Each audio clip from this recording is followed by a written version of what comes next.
Good morning, my dear students. Welcome to Physics CET NEET classes.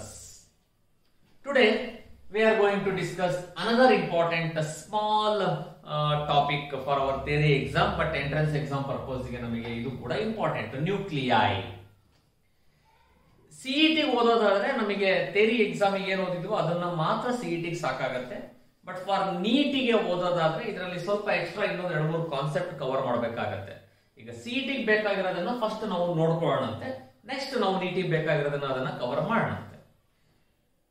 ಈ nuclear chapter ಅಲ್ಲಿ ನಮಗೆ ಒಂದು average atomic mass ಅನ್ನ ಕಂಡುಹಿಡಿಯಬೇಕಾಗತ್ತೆ. ಇದು ಒಂದು ಕಾನ್ಸೆಪ್ಟ್ ನಮಗೆ ಇಲ್ಲ. ಆಕ್ಚುಲಿ ಇದೊಂದನ್ನ ಹೇಳಿರ್ತೀನಿ ನಾನು ಇಲ್ಲಿ. Let us start with the basic average atomic mass. So average atomic mass ಕೊಟ್ಟಾಗ ಎಷ್ಟೋ ಪರ್ಸೆಂಟೇಜ್ ಕೊಟ್ಟಿರ್ತಾನೆ ನಮಗೆ. ಪರ್ಸೆಂಟೇಜ್ ಈಗ ಫಾರ್ ಎಕ್ಸಾಂಪಲ್ ಒಂದು ಎಕ್ಸಾಂಪಲ್ ತಗೊಂತೀನಿ. ನಾರ್ಮಲ್ ಕ್ಲೋರಿನ್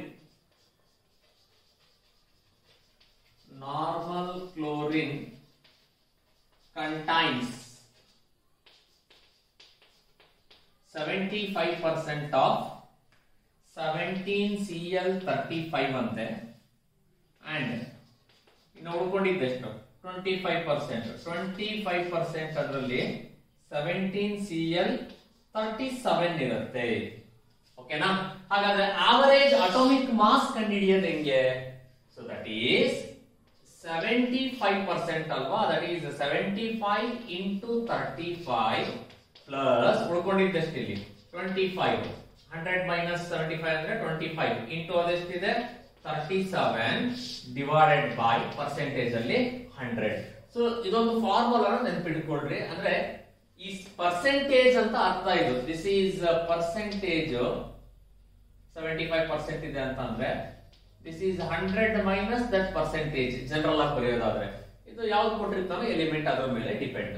ಸೊ ಅದೊಂದು ಹೊಸ ಕಾನ್ಸೆಪ್ಟ್ ಅಷ್ಟೇನೆ ನಮಗೆ ಈಗ ಬೇಕಾಗೋದು. ನೆಕ್ಸ್ಟ್ ಈ ಚಾಪ್ಟರ್ ಅಲ್ಲಿ ನಾವು let us start with radius of the nuclei or size of the nuclei ನ ಫೈಂಡ್ ಔಟ್ ಮಾಡಿದ್ವಿ. That is r is equal to r0 into a to the power 1/3, where r0 is called Fermi constant, that is 1.2 Fermi. Next, the charge of the stable nucleus is always positive and it is given by plus z into e, and the mass of the nucleus is given by zmp plus a minus z into mn equal ಆಗಿರುತ್ತೆ. And the density of the nucleus is always constant, which is independent of atomic number and atomic mass number, and it is nearly 2.3 into 10 raised to 17 kg per meter cube. ಈ order ನೆನಪಿಟ್ಕೊಳ್ಳಿ, ಇದು very ಆಗುತ್ತೆ 2.1 2.2 2.3 ಒಂದೊಂದು text book ಇಂದ, but order remains same 10 to the power plus 17 kg per meter cube. That is nuclear density, which is common for all. And next, the one atomic mass unit in a value 1.67 into 10 raised to minus 27 kg.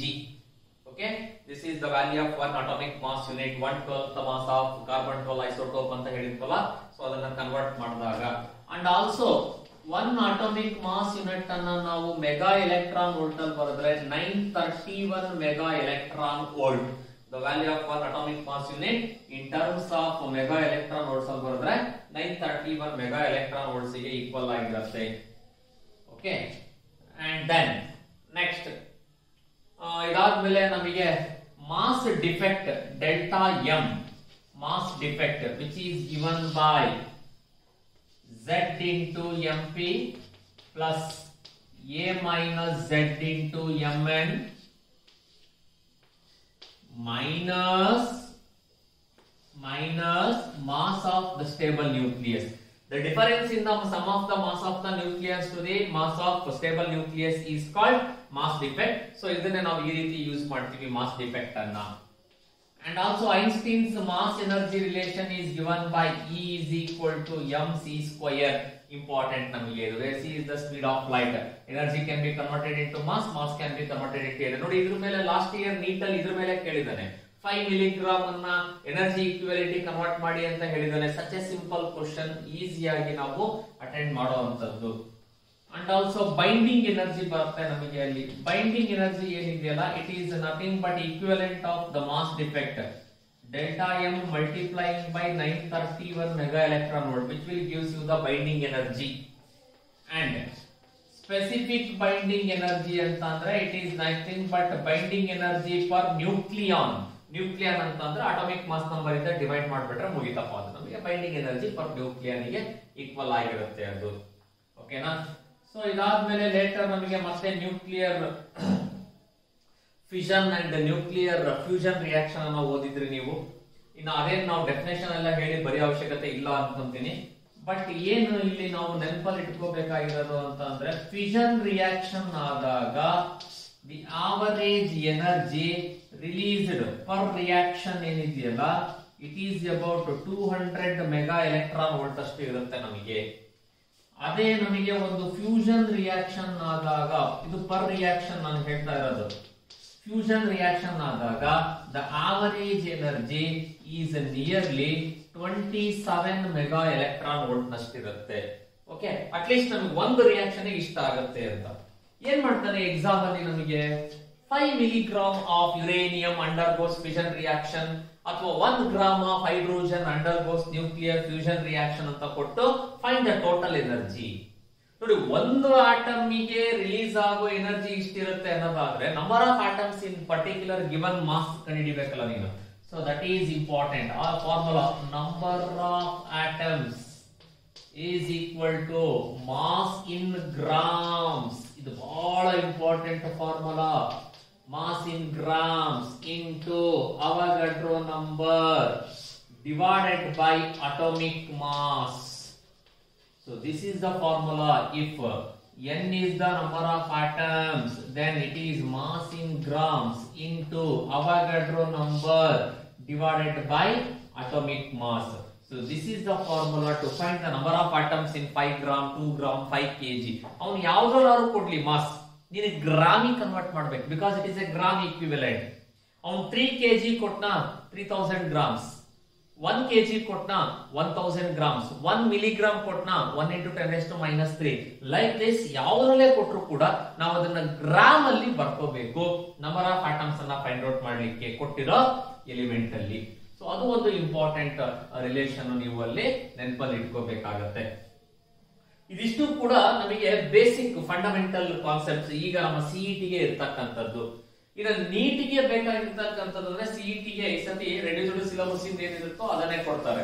But neat ಇಂದು ನಮಗೆ as usual complete syllabus ಇರುತ್ತೆ.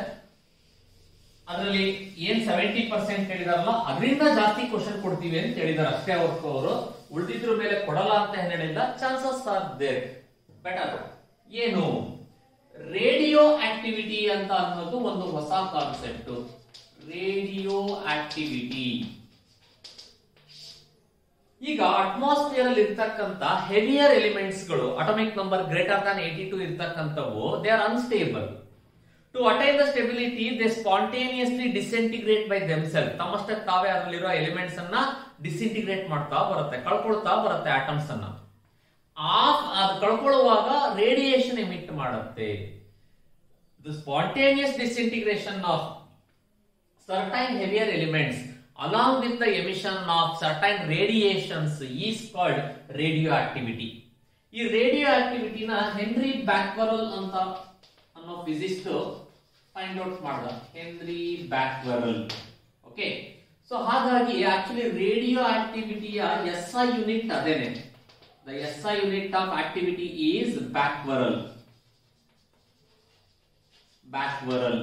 Okay, BQ ಅಂತ ಬೇಕಾದ್ರೂ ಬರೀಬಹುದು ನಾವು. Becquerel the SI unit of radioactivity. ಆದ್ರೆ ಇದಕ್ಕೆ ನಮಗೆ ಈ ಯಾವುದೇ ಒಂದು ರೇಡಿಯೋ ಆಕ್ಟಿವ್ ಎಲಿಮೆಂಟ್, ಈಗ ಫಾರ್ ಎಕ್ಸಾಂಪಲ್ ಇದು ಯುರೇನಿಯಂ ಅಂತನೋ ಯಾವುದೋ ಒಂದು ಎಲಿಮೆಂಟ್ ಅಂತ ಇಟ್ಕೊಳ್ಳಿ. ನಾನು ಇವಾಗ ಇದನ್ನ ಒಂದು ಲೆಡ್ ಬಾಕ್ಸ್ ಅಲ್ಲಿ ಇಟ್ಟಿದ್ದೀನಪ್ಪ. ಓಕೆ, ಇದು ಒಂದು ಈ ಕಡೆ ನಾನು ಒಂದು ನೆಗೆಟಿವ್ ಪ್ಲೇಟ್ ಅನ್ನ ಪ್ಲೇಸ್ ಮಾಡಿದ್ದೀನಿ, ಈ ಕಡೆ ಒಂದು ಪಾಸಿಟಿವ್ ಪ್ಲೇಟ್ ಅನ್ನ ನಾನು ಪ್ಲೇಸ್ ಮಾಡಿದ್ದೀನಿ. ಇಲ್ಲಿ ಯಾವುದೂ ಇಲ್ಲಪ್ಪ. ಓಕೆ, ನಾವು if this is a radioactive element, if this is an radioactive element, then some radiations emitted by the radioactive element bend towards the negative plate, some elements bend towards the positive plate, and some elements never bend, they directly hits the photographic plate like this. On the basis of this, radioactive element emits three kinds of radiation. This is called alpha rays, this is called beta ray, and this is called gamma ray. ನೋಡಿ, ಯಾವುದು negative plate ಕಡೆ ನಮಗೆ deflect ಆಗಿದೆನೋ ಅದು positive charge ಇರಬೇಕು ಅಂತ ಅರ್ಥ. ಅಂದ್ರೆ ಇದು ಆಲ್ಫಾ ಅಂದ್ರೆ positive charge particles. Any radioactive element emits three kinds of rays. Alpha is nothing but what 2He4 helium nuclei. Next beta ಅಂದ್ರೆ ಏನು? Electron, nothing but electron -1E0 ಅಂತ ಬರೀತೀವಿ. Gamma is nothing but what? Radiation ಅಲ್ವಾ, that is photon ಇಂದ ನಾವು ಕರ್ಕೋಬಹುದು gamma radiation ಅನ್ನ. ಇದು ಸ್ವಲ್ಪ ಇಂಪಾರ್ಟೆಂಟ್, ನೆನಪಲ್ಲಿ ಇಟ್ಕೊಳ್ಳಿ. ಓಕೆ, ನೆಕ್ಸ್ಟ್ ಈ ರೇಡಿಯೋ ಆಕ್ಟಿವ್ ಅಲ್ಲಿ ನಾವು ಒಂದು ಡಿರೈವೇಶನ್ ಅನ್ನು ಕೂಡ ಮಾಡಿರ್ತಿದ್ವಿ ಮೊದಲೆಲ್ಲ, ಬಟ್ ಈಗ ಇಲ್ಲ ನಮಗೆ. That is radioactive law or radioactive decay law ಅಂತ ಕರಿತೀವಿ. ಸೊ ಅಲ್ಲಿ ಏನ್ ಬರುತ್ತೆ ನಮಗೆ ಮೇನ್ ಫಾರ್ಮುಲಾ ಅಂತ ಅಂದ್ರೆ n is equal to n0 into e to the power minus lambda t. So this is the main formula actually ನಮಗೆ ರೇಡಿಯೋಆಕ್ಟಿವ್. n ಅಂದ್ರೆ number of atoms at that instant. ನೀನು ನೋಡಿದಾಗ ರೇಡಿಯೋಆಕ್ಟಿವ್ ಎಲಿಮೆಂಟ್ ಅಲ್ಲಿ ಎಷ್ಟು ಆಟಮ್ಸ್ ಉಳ್ಕೊಂಡಿದೆ. n0 ಅಂತಂದ್ರೆ initial number of atoms, ಅಂದ್ರೆ ಅದ್ರದ್ದು activity start ಆಗಕ್ಕಿಂತ ಮುಂಚೆ, ಎಲಿಮೆಂಟ್ಸ್ ನ ಆಟಮ್ಸ್ ನ ಎಮಿಟ್ ಮಾಡಕ್ಕಿಂತ ಮುಂಚೆ ಎಷ್ಟಿರ್ತಲ್ಲ, that is n0. It is exponential. ಇದು ಡಿಕೆ ಕಾನ್ಸ್ಟಾಂಟ್. ಇಲ್ಲಿ ವೇವ್ ಲೆಂತ್ ಅಲ್ಲ, ಲ್ಯಾಂಬ್ಡಾ ಅಂತ ಅಂದ್ರೆ ರೇಡಿಯೋ ಆಕ್ಟಿವಿಟಿ ನಲ್ಲಿ it is decay constant. Time T ಅಂದ್ರೆ ಟಿ. ನೋಡಿ, this is only for NEET exam. Okay, CET ಏನಿರಲ್ಲ. So that is decay constant ನಮಗೆ ಲ್ಯಾಂಬ್ಡಾ ಅಂತ ಅಂದ್ರೆ. ನೆಕ್ಸ್ಟ್ ಈ n is equal to n0 divided by 2 to the power n ಅಂತ ಕೂಡ ಬರೀಬಹುದು ನಾವು. ಓಕೆ, ನೆನ್ಪಿಟ್ಕೊಳ್ಳಿ. Where n can also be written as t by t, time divided by time period, half life. ಹಾಗಾದ್ರೆ half life ಗೆ ನಾವು expression ಬರ್ಕೊಳ್ಳಿಲ್ಲ ಅಲ್ವಾ. So half life is given by 0.693 divided by lambda. Lambda ಅಂದ್ರೆ ಮತ್ತೆ same decay constant. therefore half life is given by 0.693 divided by lambda ಅಂತ ಕೂಡ ನಾವು ಅಲ್ಲಿ ಬರಿಬಹುದು. ಈಗ ಮೀನ್ ಲೈಫಿಗೂ ಮತ್ತೆ ಹಾಫ್ ಲೈಫಿಗೂ ನಾವು ರಿಲೇಷನ್ ಅನ್ನು ಬರಿಬೇಕಾಗುತ್ತೆ. ಏನು ಮೀನ್ ಲೈಫ್ ಅಂದ್ರೆ? Mean life is nothing but reciprocal of the decay constant ಅಪ್ಪ. therefore half life is 1 by lambda ಅಂದ್ರೆ ಮೀನ್ ಲೈಫ್ ಅಲ್ವಾ. half life is 0.693 times the mean life, ಅಥವಾ mean life is 1.44 times the half life. ಒಂದ್ ನೆನ್ಪಿಟ್ಕೊಳ್ಳಿ ಸಾಕು. ಇದು ಈ ಕಡೆ ಮಾಡಿದ್ರೆ ಈ ರೀತಿ ಬರೋದ್ರೆ half life 0.693 times the mean life 1.44 times the half life equal ಆಗಿರುತ್ತೆ. ಒಂದು ವ್ಯಾಲ್ಯೂ ಗೊತ್ತಾದ್ರೆ ಸಾಕು, ಇನ್ನೊಂದನ್ನ ನಾವು ಅಲ್ಲಿ ಸಬ್ಸ್ಟಿಟ್ಯೂಟ್ ಮಾಡ್ಕೊಂತೀವಿ. ಓಕೆ, ನಾವು ಈಗ ಈ ಯಾವುದೇ ಒಂದು ಎಲಿಮೆಂಟ್ ಆಲ್ಫಾ ಎಮಿಟ್ ಆದಾಗ ಏನಾಗುತ್ತೆ, ಬೀಟಾ ಎಮಿಟ್ ಆದಾಗ ಏನಾಗುತ್ತೆ, ಗಾಮಾ ಎಮಿಟ್ ಆದಾಗ ಏನಾಗುತ್ತೆ ಅಂತ ಅನ್ನೋದನ್ನ ಒಂದು ನಾವಿಲ್ಲಿ ನೆನ್ಪಿಡ್ಕೋಬೇಕೀಗ. So for example alpha decay ಆಯ್ತಪ್ಪ ಅಂತ ಇಟ್ಕೊಳ್ಳಿ. ಆಲ್ಫಾ ಅಂತ ಅಂದ್ರೆ ಐ ಟೋಲ್ಡ್ ಯು 2He4. ಈಗ ಎಕ್ಸ್ ಅನ್ನೋದು ಯಾವುದೋ ಒಂದು ರೇಡಿಯೋ ಆಕ್ಟಿವ್ ಎಲಿಮೆಂಟ್ ಅಪ್ಪ. ಝೆಡ್ ಅಂದ್ರೆ ಅದರ ಅಟಾಮಿಕ್ ನಂಬರ್, ಎ ಅಂದ್ರೆ ಅದರ atomic mass number. Any radioactive element emits one alpha particle, then its atomic number decreases by 2 units and atomic mass number decreases by 4 units. ನೆನಪಲ್ಲಿ ಇಟ್ಕೊಳ್ಳಿ. ಯಾವುದೇ ಒಂದು radioactive element 3 ತರ radiation emit ಮಾಡುತ್ತೆ ಅಂತ ಹೇಳಿದ್ವಿ, alpha, beta, gamma. If any radioactive element emits alpha particle, then its atomic number decreases by 2 units. ಯಾಕೆಂದ್ರೆ ಇದರಲ್ಲಿ 2 ಪ್ರೋಟಾನ್ಸ್ ಇರ್ತವೆ ಅಲ್ವಾ, ನಮಗೆ ಕಳ್ಕೊಂತಲ್ಲಿ. Atomic mass number decreases by 4 units, 4 ಅಂತ ಕಳ್ಕೊಡುತ್ತೆ ನಮಗೆ ಅದು. ಸೊ ಇದು ಒನ್ ಆಫ್ ದಿ ಇಂಪಾರ್ಟೆಂಟ್ ಇದು ಡಿಕೆ, ಆಲ್ಫಾ ಡಿಕೆ ಅಂತ ಆಯ್ತು ನಮಗೆ. ನೆಕ್ಸ್ಟ್ ಇದೇ ನಾನು ಬೀಟಾ ಡಿಕೆ ಗೆ ಬಂದ್ರೆ ಬೀಟಾ ಡಿಕೆ ನಲ್ಲಿ ನಾನು ಎಲೆಕ್ಟ್ರಾನ್ ಬೇರೆ ಪಾಸಿಟ್ರಾನ್ ಬೇರೆ ತೋರಿಸೋಣ. ಈಗ ಫಸ್ಟ್ ಎಲೆಕ್ಟ್ರಾನಿಕ್ ಬರ್ತೀನಿ ನಾನು -1e0 ಎಲೆಕ್ಟ್ರಾನಿಗೆ. If any radioactive element emits one beta particle, ನೋಡಿ ಬೀಟಾ ಮೇಲ್ಗಡೆ ಮೈನಸ್ ಬರೆದ್ರೆ ಎಲೆಕ್ಟ್ರಾನ್, ಪ್ಲಸ್ ಬರೆದ್ರೆ ಅದು ಪಾಸಿಟ್ರಾನ್ ಅಂತ ಆಗುತ್ತೆ. ಈಗ ಎಲೆಕ್ಟ್ರಾನ್ ಬಗ್ಗೆ ಓದೋಣ. If any radioactive element emits one electron or one beta particle, then its atomic number increases by 1 unit, but atomic mass number remains the same. ಯಾಕೆಂದ್ರೆ ಇದು -1e0 ಅಲ್ವಾ, -1 ಹೊರಗೆ ಹೋಗ್ತಾ ಇದೆ ಅಂದ್ರೆ +1 ಗೈನ್ ಮಾಡ್ಕೊಂಡಂಗೆ. ನೋಡಿ ಒಂದು ಜಾಸ್ತಿ ಆಯ್ತು ಪ್ರೋಟಾನ್, ಒಂದು ಎಲೆಕ್ಟ್ರಾನ್ ಕಳ್ಕೊಂಡ್ರೆ ಒಂದು ಪಾಸಿಟಿವ್ ಚಾರ್ಜ್ ಬಂದಂಗೆ. ಬಟ್ ಇಲ್ಲಿ ಮಾಸ್ ಇಲ್ಲ ಇದಕ್ಕೆ, ಹಾಗಾಗಿ mass number remains same. If any radioactive element emits beta particle, then atomic number increases by 1 unit, but atomic mass number remains same ಇರುತ್ತೆ ಅಂತ ಹೇಳ್ತೀವಿ.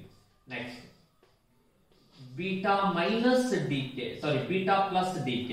ಇದು beta minus ಮೇಲ್ಗಡೆ ನೋಡಿದ್ದು. So beta plus ಅಂದ್ರೆ ಪಾಸಿಟ್ರಾನ್ ಅಪ್ಪ, ಪಾಸಿಟ್ರಾನಿಗೆ ನಾವು ಈ ರೀತಿ ಬರೀತೀವಿ ಸಿಂಬಲ್. ಪಾಸಿಟ್ರಾನಿಗೆ +1e0 ಅಂತ ಬರೆದಿರ್ತೀವಿ. This is how we are going to represent the symbol positronic.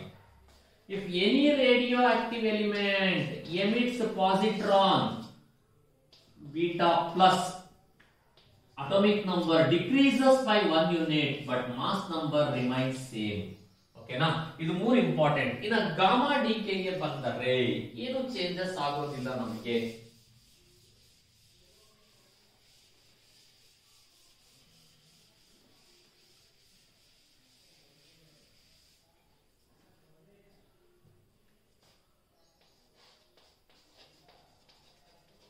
Gamma DK ಗೆ ಬಂದ್ವಿ ಅಂತಂದ್ರೆ no change. When an radioactive element emits gamma particle, no change in the atomic number and atomic mass number. X ಇರೋದು X ಆಗಿ ಉಳಿಯುತ್ತೆ, ಏನು change ಆಗಲ್ಲ element. ಯಾಕೆ ಅಂದ್ರೆ ಫೋಟಾನಿಗೆ 0 ರೆಸ್ಟ್ ಮಾಸ್ ಇರುತ್ತೆ, ಚಾರ್ಜ್ ಲೆಸ್. ಫೋಟಾನ್ ಚಾರ್ಜ್ ಇಲ್ಲ ಮಾಸ್ ಇಲ್ಲ ಅಂದಾಗ ಏನು ಚೇಂಜ್ ಆಗೋ ಪ್ರಶ್ನೆನೇ ಬರಲ್ಲ. ಬಟ್ ಎನರ್ಜಿ ಚೇಂಜ್ ಆಗುತ್ತೆ. ಗಾಮಾ ರೇಡಿಯೇಷನ್ ಎಮಿಟ್ ಆದಾಗ ನಮಗೆ ಎನರ್ಜಿ ವೇರಿ ಆಗುತ್ತೆ, ಆದ್ರೆ ಬೇರೆ ಏನು ಕೂಡ ನಮಗೆ ಅಲ್ಲಿ ಚೇಂಜಸ್ ಆಗಲ್ಲ. ಸೊ ಅದು ಒಂದು ಇಂಪಾರ್ಟೆಂಟ್, ನೀವು ಅಲ್ಲಿ ನೆನಪಲ್ಲಿ ಇಟ್ಕೋಬೇಕು. ಈಗ ನ್ಯೂಟ್ರಾನ್ ಪ್ರೋಟಾನ್ ಆಗುತ್ತೆ, ಪ್ರೋಟಾನ್ ನ್ಯೂಟ್ರಾನ್ ಆಗುತ್ತೆ, conversion neutron to proton. That is 0n1 ಇರೋದು 1h1. 0n1 ಅಂದ್ರೆ ನ್ಯೂಟ್ರಾನ್, ದಿಸ್ 1h1 ಅಂದ್ರೆ ಪ್ರೋಟಾನ್. ಆಗ ಒಂದು ಎಲೆಕ್ಟ್ರಾನ್ ಎಮಿಟ್ ಆಯ್ತು ನಮಗೆ. ಓಕೆ, ಸೊ ಎಲೆಕ್ಟ್ರಾನ್ ಎಮಿಟ್ ಆದಾಗ ನಿಮಗೆ ಒಂದು ಆಂಟಿ ನ್ಯೂಟ್ರಿನೋ ಬರುತ್ತೆ ಜೊತೆಗೆ. ನ್ಯೂಟ್ರಾನ್ ಪ್ರೋಟಾನ್ ಆಗಿ ಕನ್ವರ್ಟ್ ಆದಾಗ ಎಲೆಕ್ಟ್ರಾನಿನ ಜೊತೆ ಒಂದು ಆಂಟಿ ಪಾರ್ಟಿಕಲ್ ಎಮಿಟ್ ಆಗುತ್ತೆ. ಅದರ ಹೆಸರೇನು? Aunty neutrino. ನಾನು ಇದೆಲ್ಲ ಹೇಳಿದೀನಿ ಪ್ರಾಬಬಲಿ ನಿಮಗೆ ಅಂತ ಅನ್ಕೊಂತೀನಿ ಥಿಯರಿ ಎಕ್ಸಾಮ್ ಮಾಡುವಾಗ್ಲೂ ಕೂಡ. ಬಟ್ ಇನ್ನೊಂದ್ಸಲಿ ರಿಪೀಟ್ ಮಾಡ್ತಾ ಇದ್ದೀನಿ, ನೀಟ್ ಬ್ಯಾಚ್ ಅವರು ಇದನ್ನ ಓದ್ಕೊಳ್ಳಿ ಮತ್ತೆ ಇನ್ನೊಂದ್ಸಲಿ ಅಂತ. ಸೊ ಅದೇ proton to neutron, proton to neutron conversion ಆದ್ರೆ 1h1 ಇರೋದು 0n1 ಆಗಿ ಕನ್ವರ್ಟ್ ಆಯ್ತಪ್ಪ. ಸೊ ಆಗ ಏನಾಗುತ್ತೆ, +1e0 ಪಾಸಿಟ್ರಾನ್ ಎಮಿಟ್ ಆಗುತ್ತೆ. ಪಾಸಿಟ್ರಾನ್ ಜೊತೆಗೆ ಒಂದು ಆಂಟಿ ಪಾರ್ಟಿಕಲ್ ಬರುತ್ತೆ, ದಟ್ ಈಸ್ ನ್ಯೂಟ್ರಿನೋ. ಸೊ ಅದನ್ನ ನಾವು ನ್ಯೂಟ್ರಿನೋ ಅಂತ ಕರಿತೀವಿ. This is called positron. ಓಕೆನಾ? ಸೊ ಇವೆಲ್ಲವೂ ಕೂಡ ಸಮ್ ಎಕ್ಸ್ಟ್ರಾ ಕಂಟೆಂಟ್ಸ್ ನಿಮಗೆ. ಪ್ಲಸ್ ರೇಡಿಯೋ ಐಸೋಟೋಪ್ಸ್ ಅಂತ ಬರುತ್ತೆ, ಎಲ್ಲೆಲ್ಲಿ ಯೂಸ್ ಮಾಡ್ತಾರೆ ಏನು ಅನ್ನೋದನ್ನ ಕ್ವಶನ್ ಬಂದಾಗ ನೋಡೋಣಂತೆ ಅಷ್ಟೇ ಅದನ್ನ. ಸೊ ಇವಿಷ್ಟು ನಿಮಗೆ ಸಿನಾಪ್ಸಿಸ್ ಪಾರ್ಟ್ ಆಯ್ತು ರೇಡಿಯೋ ಆಕ್ಟಿವಿಟಿ ಬಗ್ಗೆ ಎಕ್ಸ್ಟ್ರಾ. ಓಕೆ, ಉಳಿದಿರೋದೆಲ್ಲ ನಿಮಗೆ ಎಲ್ಲರೂ ಓದ್ಕೋಬೇಕು. ಸಿಇಟಿ ಗೆ ಕೂಡ ಉಳಿದಿರೋದು ಇದು ಬಿಟ್ಟು, ರೇಡಿಯೋ ಆಕ್ಟಿವಿಟಿ ಬಿಟ್ಟು ಈ ಚಾಪ್ಟರ್ ಎಲ್ಲದೂ ಇದೆ, ಸಿಲೆಬಸ್ ಇದೆ, ಅದನ್ನ ನೋಡ್ಕೋಬೇಕು. ಓಕೆ, ನೋಡೋಣ ಒಂದು 3-4 ಕ್ವಶನ್ ನೋಡೋಣ ಇವತ್ತಿನ ಕ್ಲಾಸ್ ಅಲ್ಲಿ. The set which represents, so ಇದೊಂದು ನಾನು ನಿಮಗೆ ಬೇಸಿಕ್ ಹೇಳಿರಲಿಲ್ಲ, isotopes, isobars, ಐಸೋಟೋನ್ಸ್.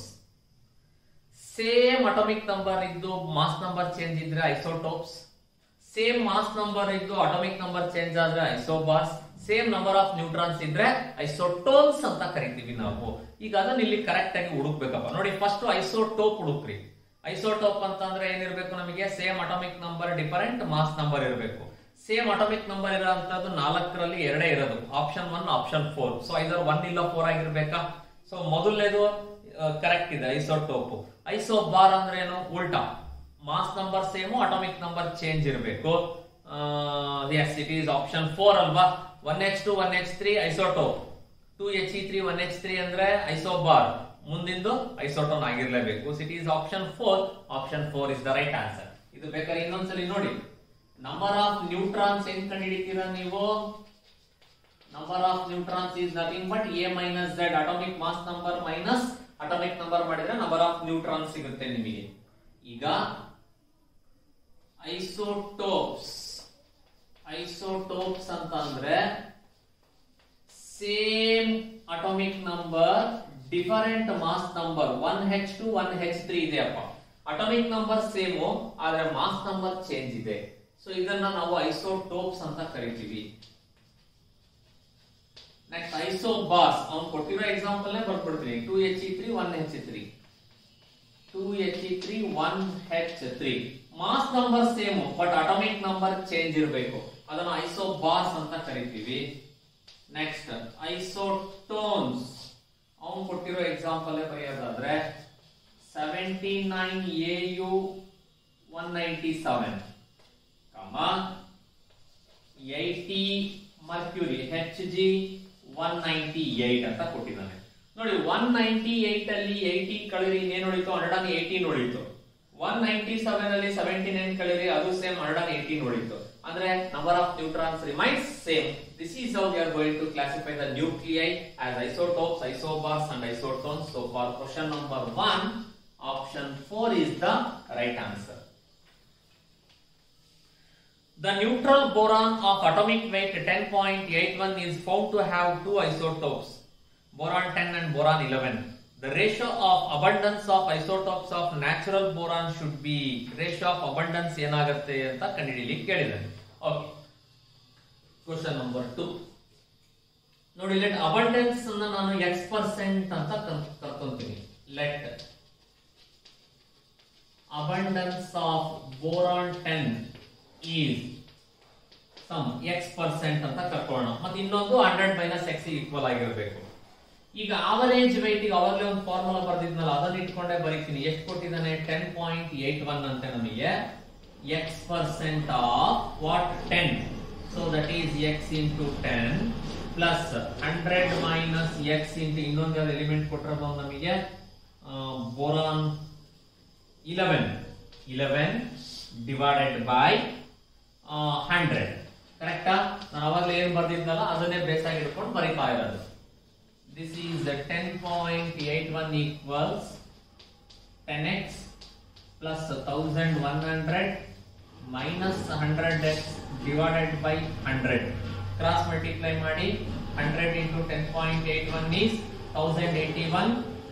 It is 1100 minus 90x. ಕರೆಕ್ಟಾ? ಸಾರಿ, ಇದು 11x ಆಗುತ್ತಲ್ವಾ? 11 into x is 11x. 100 into 11 is 1100 11 minus 11x. ಹಾಗಾದ್ರೆ ಮೈನಸ್ ಇನ್ನೇನು ಉಳಿತು ನಿಮಗೆ? ಅಲ್ಲಿ 1x ಉಳಿತು, x ಅಷ್ಟೇ ಲೆಕ್ಕ ಅಲ್ಲಿ. therefore x is equal to ಏನಾಗುತ್ತಪ್ಪ? 1100 ಅಲ್ಲಿ 1081 ಅನ್ನ ಕಳೆದ್ರೆ ಏನು ಉಳಿತು? 19 ಉಳಿತು ನಮಗೆ ಅಲ್ವಾ? ಬಟ್ ನಮಗೆ ಕೇಳಿರೋದೇನು? ರೇಷಿಯೋ ಆಫ್ ಅಬಂಡೆನ್ಸ್ ಕೇಳಿದಾನೆ ಅವನು. therefore the ratio of abundance x divided by 100 minus x ಅಪ್ಪ. x ಅಂದ್ರೆ 19, 100 minus 19 ಅಂದ್ರೆ ಏನಾಯ್ತು? 81. so it is 19:81 or 19 by 81. option 4 19:81 is the correct answer. ಥಿಯರಿನಲ್ಲಿ ಇಲ್ಲ, ಸ್ವಲ್ಪ ಹೊಸ ತರ, ಅದಕ್ಕೆ ನಾನು ಫಸ್ಟ್ ಅದನ್ನ ಹೇಳ್ಕೊಂಡೆ ಬಂದಿದ್ದೆ ಇವತ್ತಿನ ಕ್ಲಾಸ್ ಅಲ್ಲಿ. ಸ್ವಲ್ಪ ಚೆನ್ನಾಗಿ ನೋಟ್ ಮಾಡ್ಕೊಳ್ಳಿ. ಇದು ಒಂದು. ನೆಕ್ಸ್ಟ್ ಪ್ರಾಬ್ಲಮ್ ಕೂಡ ನೋಡಿ, ಸೇಮ್ ಅದೇ ತರ ಇದೆ, ಈಸಿ ಇದೆ. Two stable isotopes lithium 6 and lithium 7 have respective abundances of 7.5% and 92.5%. These isotopes have masses 6.01512 U under atomic mass unit, 7.016 atomic mass unit respectively. The atomic weight of lithium is, atomic weight of lithium ಅನ್ನ ಕಂಡುಹಿಡಿಯಬೇಕು ನಾವು. So the average atomic weight of the lithium is equal to ಯಾವ್ದಪ್ಪ ನಮಗೆ? First isotope ಕೊಟ್ಟಿರೋದು 6 ಎಷ್ಟಿದೆ? 7.5% ಅಂತೆ. 7.5 into 6.0 ಕೊಟ್ಟಿದ್ದಾರೆ, ನಾನು 6 ಅಂತ ತಗೊಂಡಿರ್ತೀನಿ ರಫ್ಲಿ, ಪ್ಲಸ್ ಇದು 7.5 ಇದ್ರೆ ಇದೆಷ್ಟು ಆಗ್ಬೇಕಪ್ಪ, 100 ಮೈನಸ್ 7.5 ಅಂದ್ರೆ 92.5 ಇಂಟು ಇನ್ನೊಂದು ಕೊಟ್ಟಿರೋದು ಎಷ್ಟಿದೆ ನಮಗೆ, ಅದು 7 ಪಾಯಿಂಟ್ ಸಮಥಿಂಗ್ ಇದೆ, ನಾನು 7 ಅಂತ ಬರ್ಕೊಂತೀನಿ, ಡಿವೈಡೆಡ್ ಬೈ 100 ಅಂತ ಬರೆಯೋಣ. So now which is equal to 7.5 into 6 45 ಕರೆಕ್ಟಾ, ಪ್ಲಸ್ 92.5 ಇಂಟು 7 630 ಪ್ಲಸ್ 2.5 ಇಂಟು 7 ಅಂತ ಅಂದ್ರೆ 17.5, ಅರೌಂಡ್ ಇಟ್ ಈಸ್ 647.5 ಏನೋ ಬರುತ್ತೆ. Okay, nearly divided by 100. 647.5 ಗೆ 645 ನ ಆಡ್ ಮಾಡಿದ್ರೆ ಅಲ್ಲಿಗೆ 692.5 ಆಯ್ತು. 692.5 divided by 100 ಅಂದ್ರೆ 6.925. Hence, the average atomic weight of the given isotopes is 6.925. ಗೆ nearest answer ಯಾವ್ದಿದೆಯಪ್ಪ, 6.941 atomic mass unit ಇದೆ.